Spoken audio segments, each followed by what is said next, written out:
Assalamualaikum warahmatullahi wabarakatuh. Perkenalkan, nama saya Purlin Sardelia. Di video ini saya akan menjelaskan materi mengenai prinsip-prinsip dan praktik ekonomi Islam muamalah. Dalam materi ini saya akan menjelaskan makna dan pengertian muamalah, hal-hal yang dilarang dalam muamalah, dan macam-macam muamalah. Yang pertama, makna dan pengertian muamalah. Dalam Kamus Besar Bahasa Indonesia, muamalah berarti hal-hal yang termasuk urusan kemasyarakatan, yakni pergaulan, perdata, dan sebagainya. Sementara dalam fikih Islam, muamalah berarti tukar-menukar barang atau sesuatu yang memberi manfaat dengan cara yang ditempuhnya, seperti jual-beli, sewa-menyewa, upah-mengupah, pinjam-meminjam, berserikat, dan usaha lainnya. Muamalah juga diartikan sebagai hukum yang mengatur keuangan serta segala hal yang merupakan hubungan manusia baik secara individu maupun masyarakat. Tujuan dari muamalah adalah agar tercapainya suatu kehidupan yang tentram, damai, bahagia, dan sejahtera. 2. Hal-hal yang dilarang dalam bermuamalah. Yang pertama, tidak boleh mempergunakan cara-cara yang batil. 2. Tidak boleh melakukan kegiatan riba. 3. Tidak boleh dengan cara-cara yang zalim atau aniaya.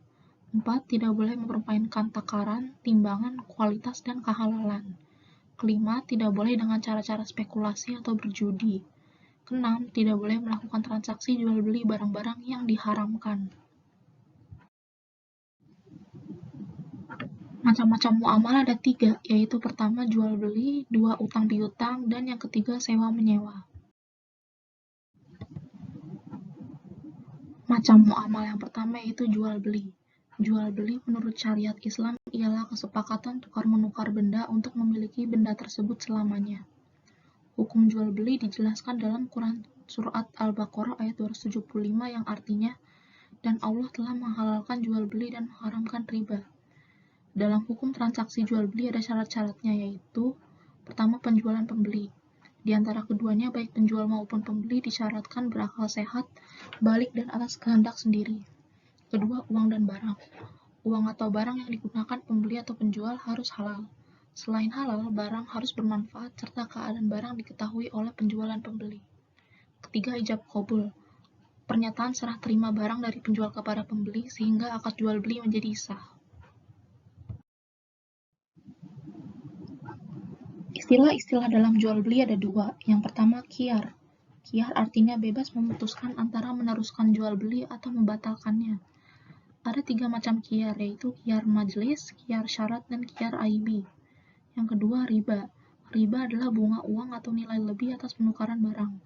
Rasulullah pernah bersabda bahwasannya Rasul mengutuk orang yang mengambil riba, orang yang mewakilkan, orang yang mencatat, dan orang yang menyaksikan.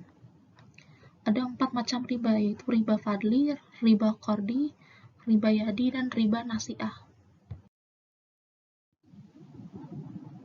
Utang piutang. Utang piutang adalah menyerahkan harta dan benda kepada seseorang dengan catatan akan dikembalikan pada waktu di kemudian hari.